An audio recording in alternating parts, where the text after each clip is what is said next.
My new book, Awake, Observe, Shape, Transform, is now available on Amazon, along with the 90-Day Transformation Journal.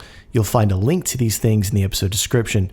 Also, if you'd like to support this work, there are $10, $15, and $20 Patreon tiers with no locked content, just a way to say I value this. You can also visit the site and check out the growing merch store, shirts, tanks, hats, and learn about one-on-one sessions with me by clicking the About button. And don't forget, the YouTube page has the podcast and binaural beats for meditation, rest, and sleep. Thank you for being here. Let's get started.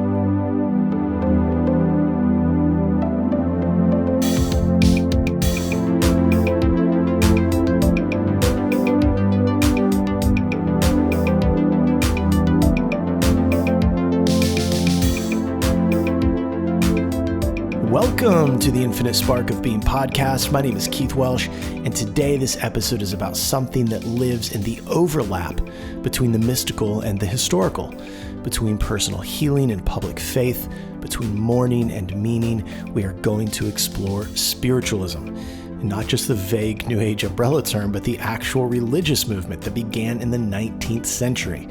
We're also going to learn a little bit about the tiny town of Cassadaga, Florida, where that faith never really died. Cassadaga still stands as a living monument to the belief that the dead can speak, and more importantly, that we can listen. But, as always, this isn't just a history lesson. We're going to pull some of the threads out of this that might be deeply relevant to you right now. Threads about grief, agency, intuition, consciousness, and these subtle nudges we all feel but often ignore. So let's get into it. Spiritualism and Cassadaga, a town where spirits still speak.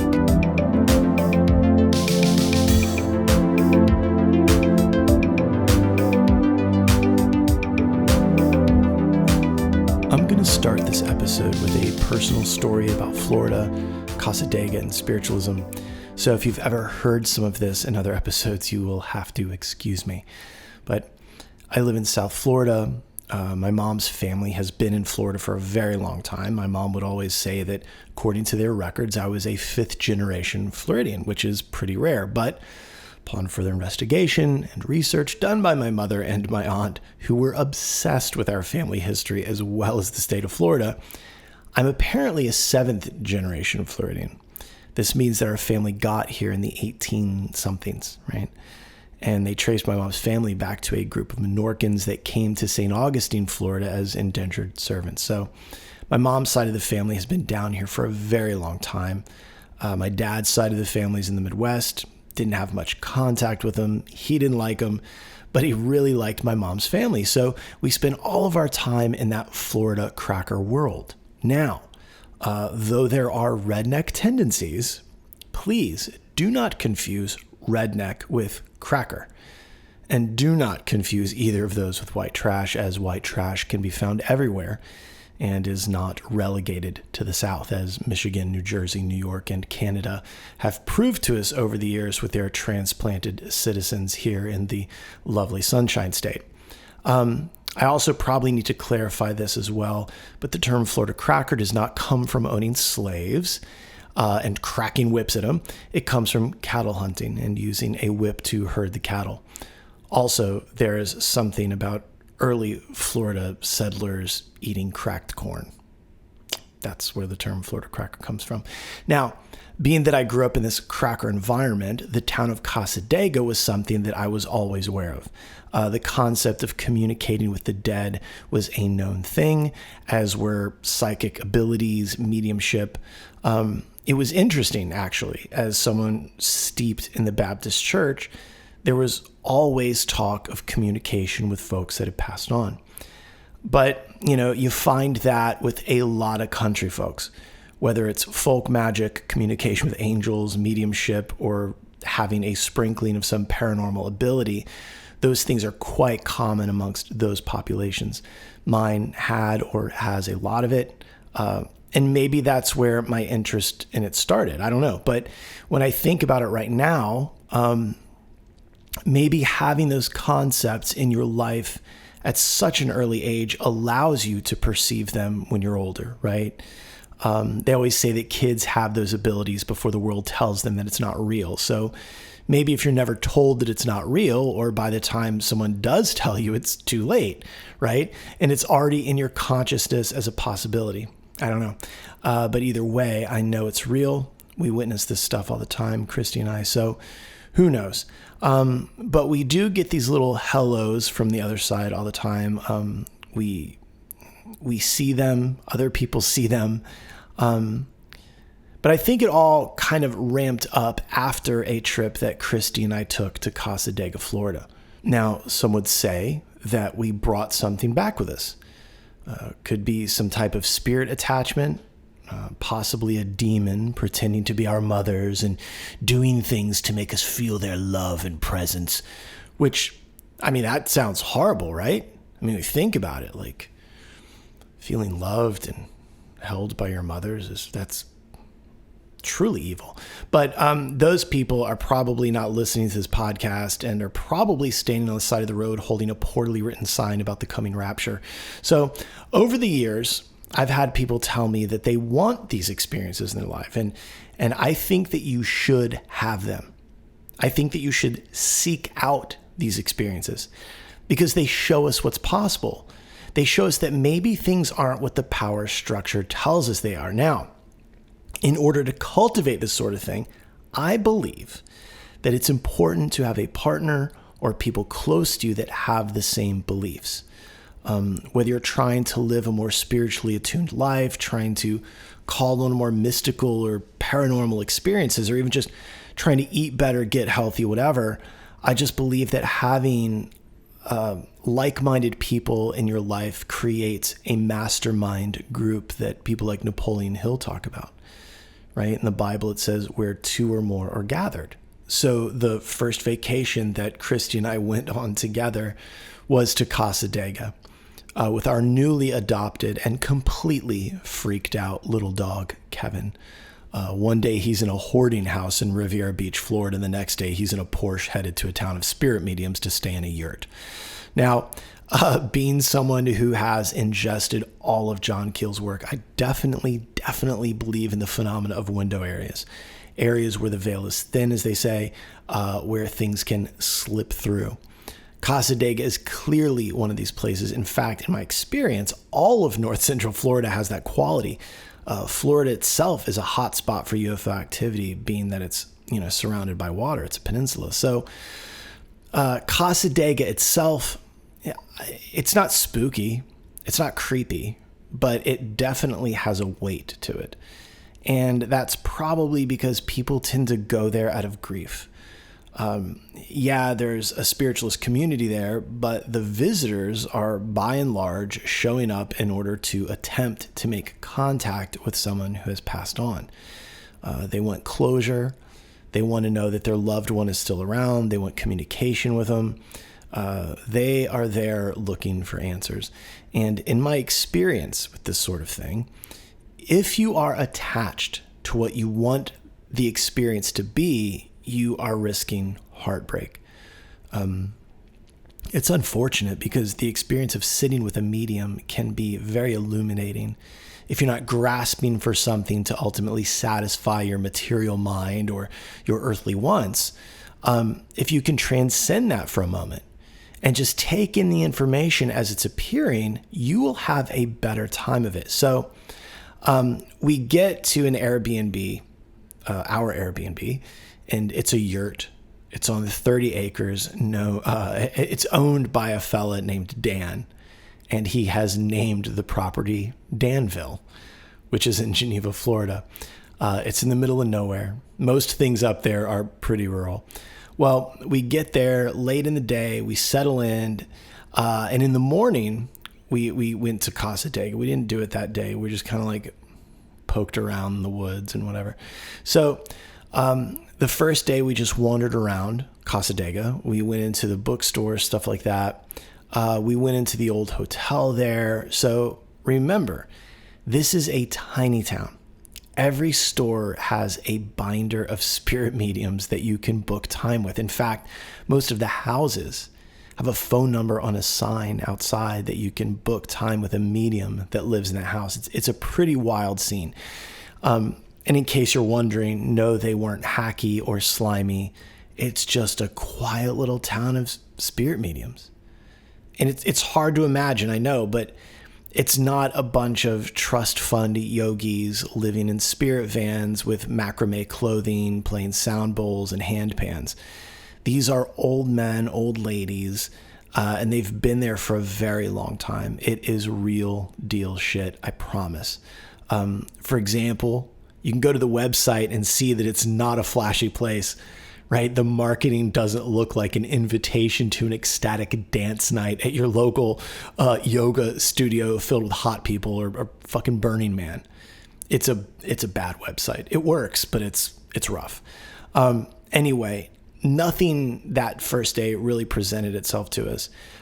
We didn't want to force anything, so we went to lunch and back to our Airbnb. However, when we were in Cassadaga, there was a small sign hanging from this old, dilapidated house that had been sectioned off into apartments. And the sign had a phone number on it with no area code, which I thought was kind of funny. And the name said Reverend Margaret Schmidt. I didn't even think it said anything about readings or anything like that. So I took a picture of it.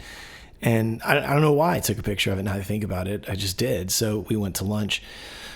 When we got back to the yurt that we were staying in Danville, I called the number on the sign. The voice message sounded like some young woman, and the message made it very clear that she was recording this for Margaret, which I thought was odd.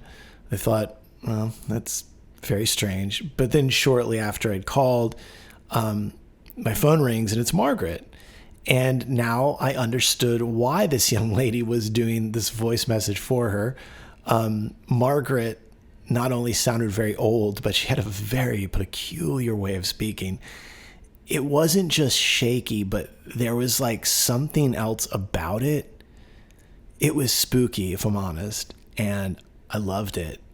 I mean, if I'm going to go to a spirit medium, I want the old crone, not some chick named Moonflower that plays with hula hoops and slack lines, right? I want, the old lady from Poltergeist. Well, the last thing, or like some like indigo child, right? Their parents told them they were indigo child, and that was to substitute having to discipline them and get them the help they need. You know what I mean? So anyway, I talked to Margaret and I booked an hour for Christy and an hour for me. And in the morning we headed over. We had Kevin, our dog, with us. By the way, follow him on Instagram at Scruffy by the Sea. You won't be disappointed. Anyway, so I dropped Christy off and I drove around, hung out with Kevin while she had her session with Margaret. Point being, Margaret never saw me. I dropped Christy off and I left. So she didn't see me. She knew my name was Keith. She knew Christy's name, but this is not a sophisticated thing. Like, you just call. Well, then it's my turn. Actually, I'll tell you one thing about Christy's session. She told Christy that she saw us living in a home on a big river where you can see the ocean. We now live on the intercoastal across from an inlet where you can see the ocean. So there's that. Also, in case you're wondering, this place was not even on our radar. In fact, I don't even think we'd started looking for a house at the time. So there you go. So I go in, I sit down, and she allows you to record and to take notes, which is pretty cool. But she asked me to hold her hands. So I reach out across the table and I held her hands, and she had the softest, fattest, sweetest little old lady fingers that you've ever felt. It just felt awesome. And we prayed and it was great. And after we were done praying, she then proceeded to tell me things about what I do that no one on God's green earth would know, not without knowing me personally. You can't Google this shit. It's not in a book somewhere, but that's not the point. Because if that was it, right, then that just amounts to a really cool parlor trick, which I'm not that interested in. telling me things about who I am isn't interesting to me. But she said things that touched me very deeply. A lot of it is personal, but it really meant a lot. I felt seen, and I felt seen by something much bigger than a person. It was because you got to remember, she's getting this information from spirit, as she says. And the fact that she's getting that from spirit and seeing really deeply into who I am meant everything. I know that sounds corny, but I felt really, really seen. Not in a superficial way, but in this deep, I don't know. But she reassured me, which was just what I needed, you know? And she also pointed me in the right direction. There are things that she said to both of us that to this day are part of our spiritual practice as we move through life. And personally, sitting there experiencing it changed the way I feel about life. It goes down as one of the most important spiritual and mystical experiences of my entire life. And I believe it happened because I didn't go in wanting to talk to my mom or my dad or my grandma. I just went in, right? Every time I've been to a medium, I've just been like, talk to me. I've been beyond fortunate to sit with a lot of really amazing spiritual teachers as well as spirit mediums, but Reverend Margaret Schmidt was vital. And by the way, if you haven't figured it out yet, she's a reverend in the Spiritualist church there in Cassadaga. But you can find her on the Cassadaga website. And I want you to know that picture of her, she's old in that picture. And that picture is from the 90s. I'm pretty sure. So now, I think the difference in Margaret and other mediums is that she is a reverend. I know that sounds a little silly considering the cultural weight of the word reverend, but bear with me. A lot of mediums are spiritual, right? A lot of people are spiritual, but it's unharnessed. It's lazy. It's not dedicated. It's not practiced. It's not honed. It's not disciplined. It's just, you're fucking spiritual, right? I believe that Margaret is probably living closer to source than the average tarot card pulling YouTuber, let's say. There's levels to this game, and this logic, in my opinion, applies to other systems as well. So before I get into the history of spiritualism in Cassadaga, I'm going to tell you what I think is happening with someone like Reverend Margaret Schmidt. So not only did she tell me about my past and my present, but she also told me about my future and pointed me in a few directions, which I'm pursuing as we speak. I mean, if she was right about all of this shit, right, I'm going to go ahead and listen to her about things when it comes to the future, right? And I'll be honest, I didn't immediately. In fact, after a few more things kind of came true, this house, for instance, I decided I should probably listen to her. But what I think is happening is that she's actually accessing the Akashic record. I'm not sure what she'd tell you. She didn't say that to me, but in my ignorance and hubris, I'm going to assume that's what's happening. So, what are the Akashic records? Well, the word Akashic comes from the word Sanskrit. The word in Sanskrit is Akasha, and it means ether or sky, but the Akashic records are an entire library of time, right? It's the past, it's the present, it's the future. So it's not seeing into the future or making predictions about the future. It's that the future has already happened. This is why retrocausality is a thing. And it's hard for us humans to understand because, as we've discussed in the episode on Aldous Huxley, the brain is not a generator, but instead it's more of a system of gates and filters, a reduction valve, as Huxley would say. And it's there to prevent the organism from experiencing a broader reality, right? We're here for this experience. It's like going camping. You're there to camp. It's supposed to be minimalistic and rural, right? You go for a run. Of course, it's harder than driving a car, but you're running for the struggle of running, for the work. We took birth here in this realm, in this body, for this limiting human experience. So perceiving time in a linear track is how it's supposed to be perceived, but it's not how it is. Can you play with the concept of time being non-existent? Sure. Are there times when we get to peek through the mystery? Yes. And for some, Margaret in particular, the door is kind of left ajar. Now, let's get into a bit of the history and beliefs of spiritualism. This all starts in the 1800s. Now, there is something about the 1800s in spiritual American history that seems to be very intense. That's when the burned over district was alive and that phenomenon was happening. It was the Second Great Awakening. In that time, the Mormons, the Seventh-day Adventists, the Shakers, the Oneida community, Spiritualism, just to name a few, all came out of the burned over district, which was an area of upstate New York that all of these movements came out of all at once. And if you'd like to know more about that, there's a great book by Mitch Horowitz called Occult America. It's a fantastic book on the period, on that period in American history where the burned over district was a thing. So March 31st, 1848, Hydesville, New York, which is it's a small hamlet of Wayne County.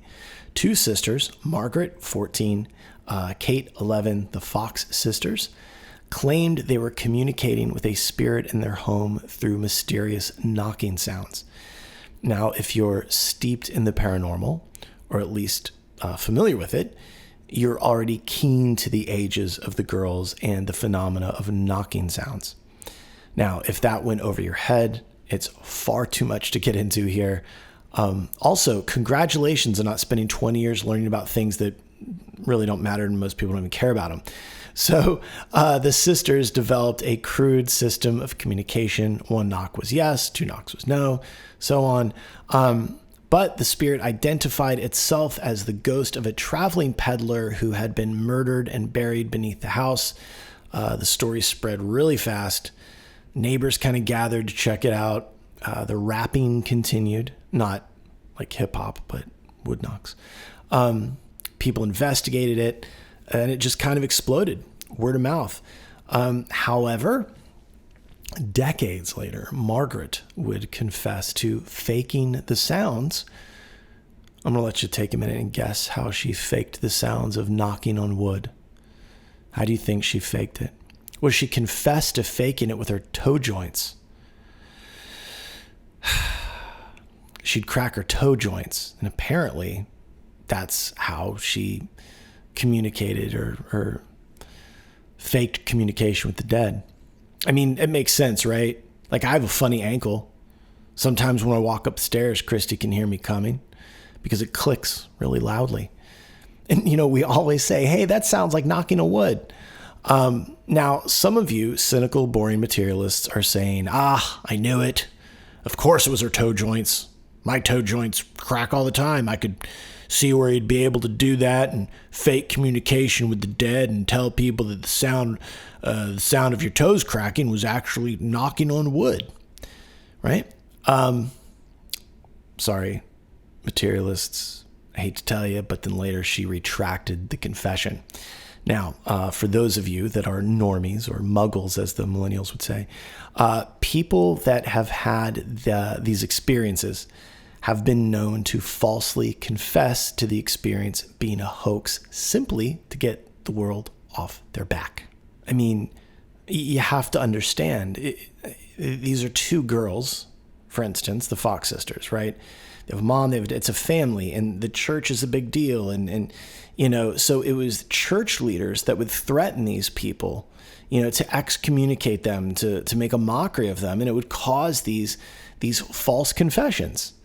And unfortunately, often the experiencer believed that they were experiencing something that confirms that we are souls, that we live on, and they would see it as confirmation of the existence of God, the existence of an afterlife. But then the church would step in and not so fast, so the experiencer would confess to hoaxing it.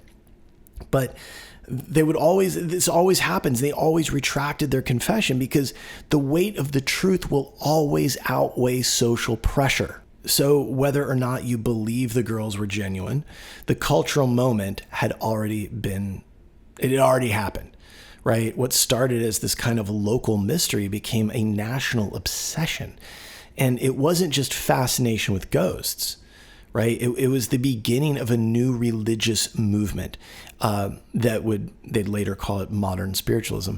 So by the 1850s, mediums were holding seances in parlors across the northeastern United States. Automatic writing, spirit rapping, table tipping, trance channeling, all of it became part of the lexicon. Spiritualism grew really fast, and it didn't grow in the shadows. It held public demonstrations, published journals, and built full-blown spiritualist churches with registered congregations and ordained ministers. Again, they saw this as confirmation. And also, Blavatsky was known to fake some of this stuff. And people did fake it all the time, just like people fake everything else that's real. Right? So anyway, I get kind of wrapped around the axle with that shit. So by 1855, just 7 years after the first Fox Sisters seance, spiritualism had over 1 million adherents in the US. Think about that. 7 years, 1 million adherents. That's fucking crazy. This wasn't some secret esoteric society. This was a household topic, an open movement, and to many, a sincere religious alternative to traditional Christianity. Now, why then? Why America? Why the 1850s? Because the country was experiencing a deep fracture between what science was revealing and what traditional religion was offering. The Enlightenment had introduced mechanistic thinking. Darwin's theory of evolution was on the horizon. People were losing faith in the church just as a source of truth, but they hadn't lost their need for meaning. And most importantly, America was in mourning. I mean, the 19th century was a time of profound death and grief. Infant mortality was high, disease outbreaks like cholera, tuberculosis, it killed people quick, and it did it without any warning. And then the fucking Civil War hits, 750,000 people dead in 4 years, entire families wiped out. And there's no psychological infrastructure to deal with trauma. There's no fucking therapy. No grief counselors, no hospice care. You buried your child or your husband, right? And just moved on, or tried to. But spiritualism, unlike the church, the Christian church, said your loved one is still here. And with a little training and an open mind, you could talk to them. And let's face it, due to our human attachment to being human and the experience that has to offer us, is there life after death is a fucking big question. We want to know. We want it to keep going. We love people. We want that love to continue. And spiritualism became this, like a balm for national grief. And I don't think that's a crazy thing to say, or even really that speculative. If you look at the demographics, most early spiritualist followers were women. They were mothers. They were daughters, sisters who had lost someone and found that traditional religious answers were lacking. And they always they weren't supportive of the paranormal experiences that some were having, and certainly wasn't supportive of them wanting to reach out to their loved one that had passed on. In fact, it was considered wrong. I mean, a God that let their baby die in agony and then offered no signs, no comfort, no communication, that didn't sit right. It still doesn't. You know, after all, most early followers and current followers see this movement, they see it as a confirmation of the truth and glory of God. It doesn't tell you that it's wrong. And if you think about it, it falls in line with every other system in the world that's like, hey, you're not a body. You continue on. So I mean, a belief system that says that the soul survives, that death is not the end, and that mediumship was a natural ability that anyone could develop. That's empowering. That is hopeful. That's healing. And it was and is also blasphemous and scary to the Christian populace, or really any undereducated Westerner that watched too many fucking movies. And here's something else people forget. Spiritualism didn't see itself as anti-science. In fact, early spiritualists leaned hard on the language of science to describe what they were doing. They called their sessions experiments. They talked about vibrations, electromagnetic fields, the natural laws. This wasn't blind faith. It was empirical mysticism. They weren't trying to rebel against rationalism. They were trying to expand it. That's an important thing to know. So you get that in spiritualism, right? You get a really unique moment in American history where science, mysticism, grief, and feminism all converge. And somehow the result is seances in your grandmother's living room in full-blown spiritual communities like Cassadaga, Florida. But we'll get to Cassadaga in a bit. Now, let's get something straight. This isn't just people messing around with a Ouija board in a dark room, which I've done a lot of, but spiritualism is a religious movement, complete with its own doctrine and guiding principles. So let's talk about their core beliefs. Number one, the soul survives physical death. Consciousness is not extinguished, it persists. The spirit continues to grow and evolve in the afterlife. And I don't think that's a crazy thing to say, considering the fact that we're on the verge of the idea of non-local consciousness being an accepted fact of life. I mean, all we need now is for it to be an accepted idea is for the Pharisees of science to make the decree. And then we can all fucking move on. Number two, communication with spirits is natural and beneficial. Mediumship is not a dark art. It's a sacred practice. Anyone can develop their psychic or mediumistic abilities to commune with the spirit world. I promise you this is real. And I'm not adding a caveat. I'm not saying it's an allegory. I'm saying that this is fucking real. I don't have any other way of saying this to you other than it's real. That's it. Number three, God is not a judging ruler, but a universal intelligence. This was a break from the fire and brimstone Christianity. Spiritualists saw God as an intelligent force that governs through natural law, not punishment. Understand spiritual law, and you understand all of it. Number four, every soul is responsible for its own destiny. Spiritualism rejected the idea of original sin. You are responsible for your soul's development in this life and the next.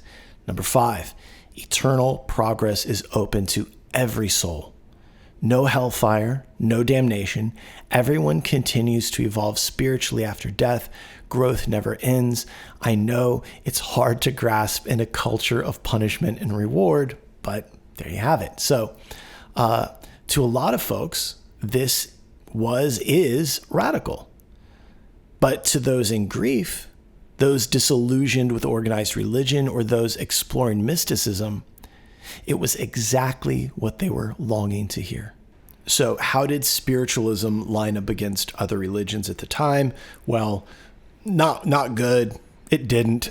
Spiritualism was tolerated, but obviously not accepted by traditional Christianity. Spiritualism didn't necessarily reject Jesus. It doesn't necessarily reject Jesus, but it also doesn't and didn't make him the exclusive channel to God. In fact, spiritualism says you have your own channel, your own connection. You don't need a church, a priest, a book. You just need to listen, which is why so many people, so many progressive thinkers, feminists, abolitionists, free thinkers joined the movement at the time. It was radically inclusive. Spiritualist churches were among the first to ordain women, to openly welcome black members, and to promote anti-slavery during the Civil War era. That didn't sit well with the establishment. But instead of trying to fit in, spiritualism just made its own world, a parallel spiritual structure that felt more like a direct democracy of the soul than a top-down church hierarchy. And just as a side note, I find it especially, I want to use the right word. I'm not being funny here, but I think it's fucked up. I think it's really fucked up that anything that is not within the three-dimensional plane gets deemed evil. And, and it's usually deemed evil by people that really don't know what they're talking about. But can you believe it? I'm really trying not to cuss so much. But I can only speak from my own experience. I've interacted with it on a lot of different levels. Have I experienced things that I knew weren't good? Yeah. Have I experienced things that were beautiful and amazing? Yes. Just like everything else, you meet a person, they're fucked up, don't interact with them. You meet somebody, they're really cool, they're sweet, interact with them. It's very simple. But the benefit of these experiences, like I was saying earlier, is that you learn that it's not just this. And this is, hot take coming in. Maybe if you were open to paranormal, mystical experience, whatever, maybe your religious club wouldn't be so invested in the material world. Maybe you would see the material world differently if you knew for a fact that God was real and you weren't going to die. It's just, because to be honest, let's look at what the ego is. Personal importance, personal identity, reality testing. Reality testing is the piece of the human mind that tells it that it's a separate thing in the universe. Okay, let's go with that. So now what? You're separated from God. You're in your mind. You are experiencing God through the mind. And now you have separated yourself from God. Though you talk about God as an omnipresent entity, is omnipresent, meaning that it is literally everywhere, within, without, above, below, all over the place. So tell me now, where does God stop just shy of? You see, it becomes a problem. Now, let's talk about Cassadaga, Florida. So, as someone who has lived in Florida their entire life and being pretty well steeped in the history of the state and having participated in the spiritual world in Florida, I'm going to tell you what some of us already know. Florida is a vortex. It's a very special place with a lot of intense energy. And as you've heard, many people move here. But the reality is that their constitution can't handle it. They're not built for this place. It's got too much wild energy. And many people require more guardrails, honestly. Florida is, in the John Keel sense of the word, a window area. So if you've ever driven through Central Florida, especially just north of Orlando, you've probably passed signs for Cassadaga. And if you went there, you would see that it is this little cluster of Victorian homes, gravel roads, oak trees, and all the Spanish moss that you would want in a medium spiritualist town. And at first glance, it looks like just another old Florida town, probably filled with wild Florida man, not like much more sensible places like, DC or Baltimore, New York City or Memphis or Detroit. It's disgusting down. You shouldn't, don't visit, don't move here. We're all trying to get out. I'm trying to go somewhere nicer, somewhere like Hoboken is what I was thinking. But Cassadaga isn't just a historic landmark. This is the Cassadaga Spiritualist Camp. And it's been quietly functioning since the late 1800s as what many call the psychic capital of the world. It's one of many quiet gathering places of spiritual seekers in the state. For instance, I don't know if this still stands, but it was at one point. The largest congregation of Hare Krishnas on the North American continent lives in Alachua, Florida. At least that's the way it was when I was there.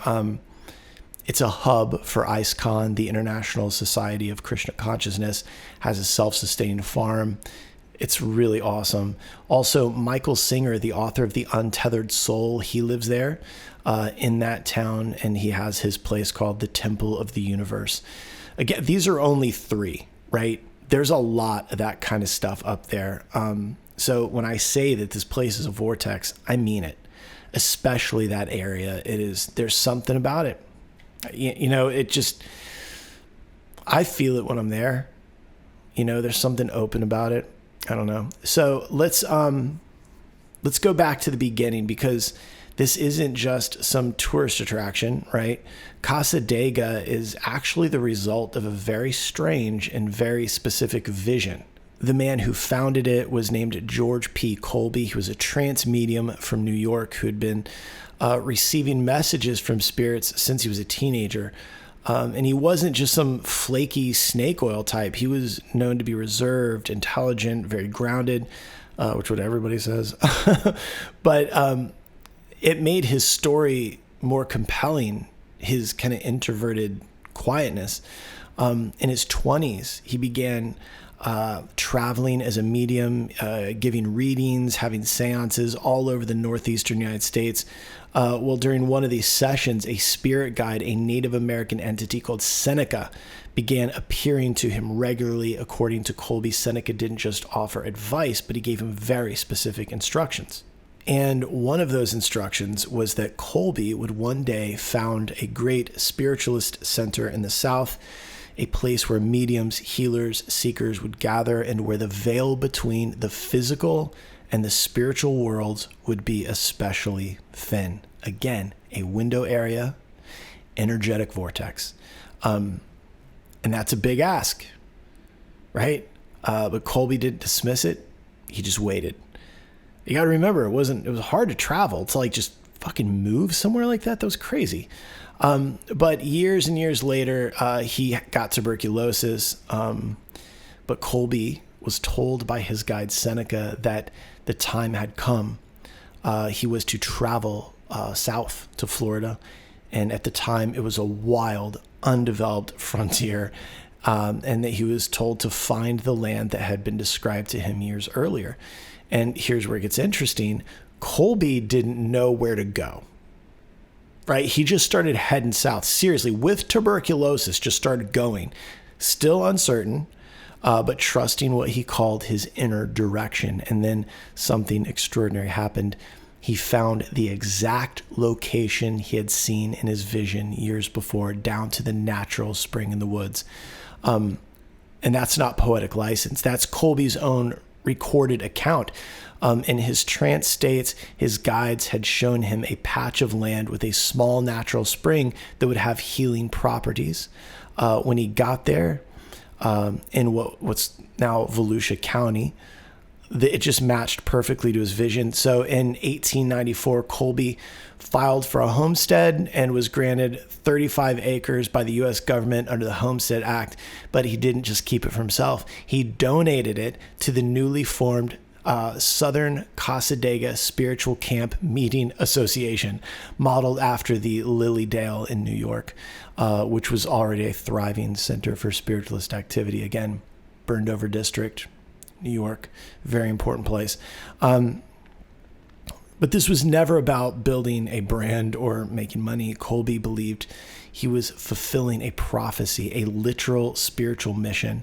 And whether you believe in spirit guides or not, that conviction is what created one of the longest running intentional spiritualist communities in the world. By the way, his tuberculosis went away after he drank out of the spring. I forgot to say that. That was the big thing about the spring, is that he was told by Seneca that if he drank from it, he would be healed, and he was. So that's pretty cool if you ask me. Today, Cassadaga, the town, still stands as it was originally intended. No chain restaurants, no souvenir shops, just a few dozen homes, a temple, bookstore, hotel, and a collection of mediums and healers who actually live there full time. If you want a reading in Cassadaga, you don't book it through an app. You walk the grounds, check the bulletin boards, talk to people in person, face to face. And here's something worth noting. The entire town is still owned and operated by the original spiritualist organization. That's why it hasn't become a tourist trap or some stupid ghost hunting amusement park. People who live there work there, and they actually believe in what they're doing. And it's not all theatrics or woo-woo nonsense. Some of the best-known mediums in the country have trained in Cassadaga. They undergo real training. They are certified. They follow a code of ethics. There's even a committee that investigates complaints and monitors their conduct. This place is not a joke. It's not set up to trick people, nor is it a bunch of hacks that are willing to stage fake scenes in order to draw people in. They don't care. They're there doing their thing, and they will assist you if you like, but they're not there to impress you. Honestly, they just serve the spirit. That's it. They practice their thing, and if you want some, you're welcome to it. But for me, that's what makes Cassadaga fascinating. It isn't just the energy healings; it's the feeling of the place. There's a quietness there that doesn't feel like hollow. It's like it's quiet, but it's not empty. If that makes any sense. It feels like presence, like you're being watched, but not in a weird way. Like something's listening. The trees are dense. The air feels heavy, but not in a bad way. More like something ancient. I really struggle to describe it. You should just go there and check it out. It's not spooky. It's a very sacred place. Even if you're a skeptic, you will feel something in Cassadaga. Call it suggestion, call it atmospheric psychology, whatever you call it, but there's a liminality there that you can't quite shake. So where's spiritualism now? The truth is, it's not as organized as it once was. There are still spiritualist churches, there's camps, there's organizations, Lilydale in New York, Cassadaga, there's some spots, I guess, in other places in the world, but the movement has mostly faded into the background of the larger spiritual but not religious trend. It's really sad, actually. But here's the thing, even though the religion of spiritualism might not be thriving the way it once did, the ideas are. Right? The belief that we are eternal beings, that intuition matters, that our loved ones are still with us, that consciousness persists, all of that is now mainstream in the spiritual space, right? You'll see it in modern mediumship, energy healing, psychics on fucking TikTok, meditation apps. You even see it in grief therapy. That spiritualism laid the groundwork for much of what we consider quote unquote new age. But it was never fluff. It was grief meeting hope. It was logic meeting faith. It was a religious structure built not on belief, but on experience. And that's a very special thing. Honestly, if I lived in the area, I assure you that Christy and I would be at Reverend Margaret Schmidt's sermons, or wherever she was preaching. We would definitely be I would be part of it. I think she would too. We're into the same things.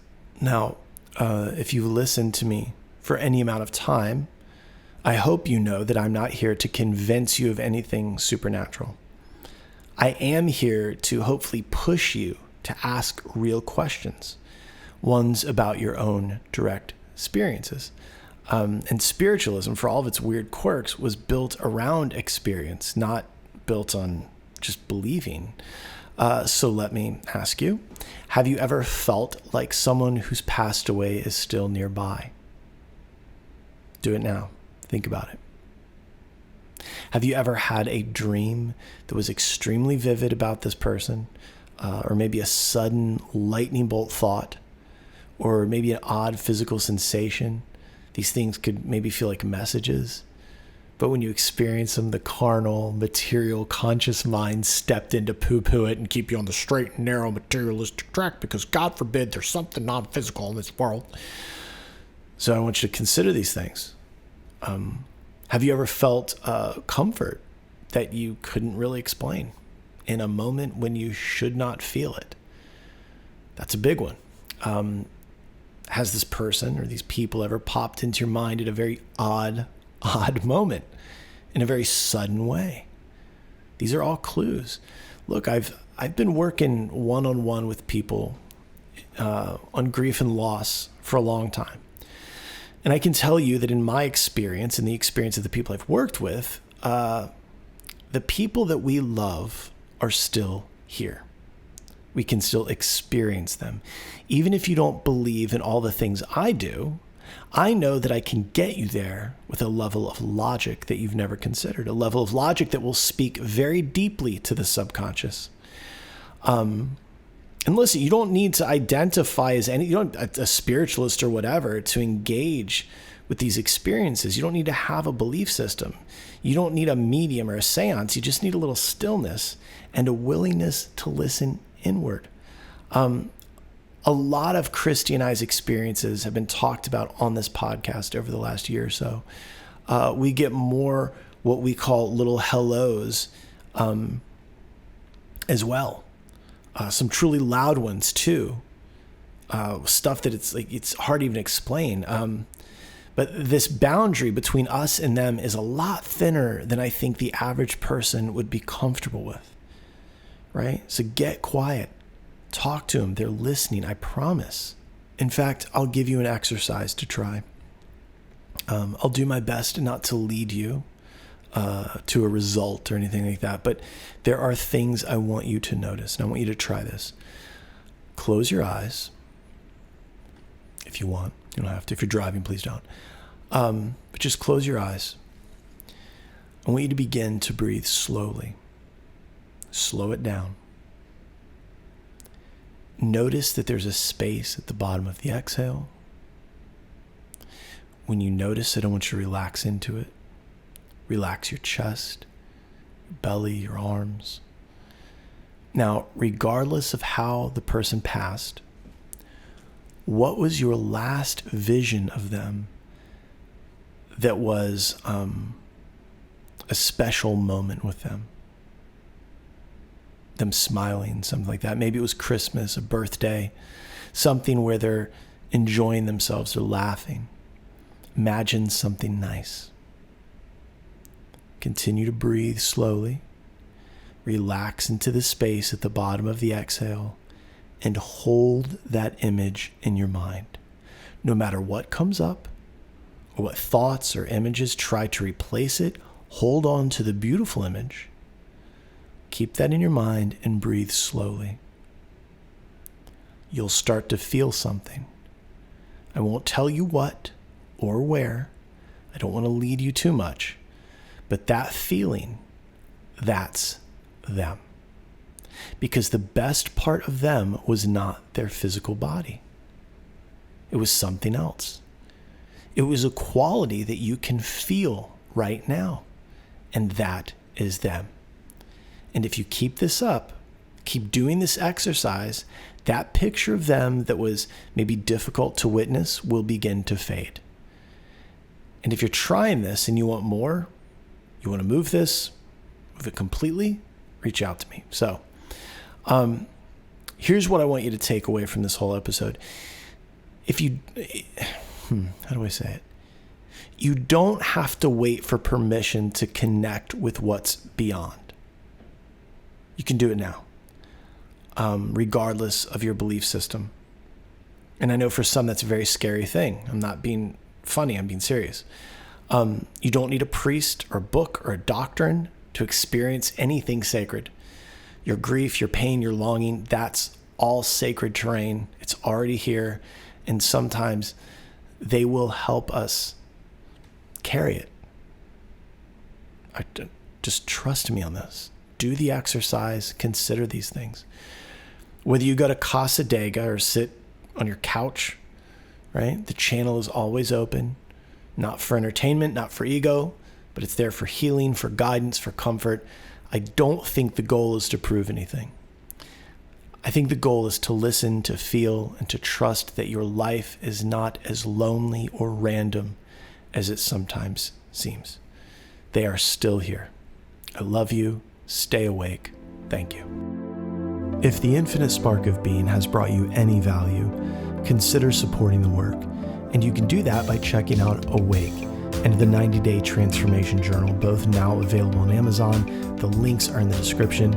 If you want to support this work on a monthly basis, there are $10, $15, and $20 Patreon tiers that have no locked content yet, just support. You can also swing by the website, check out the merch store, learn more about working with me one-on-one, and as always, the YouTube page has full episodes as well as binaural beats to help you with your practice. So I'll see you next week. Thank you, and I love you.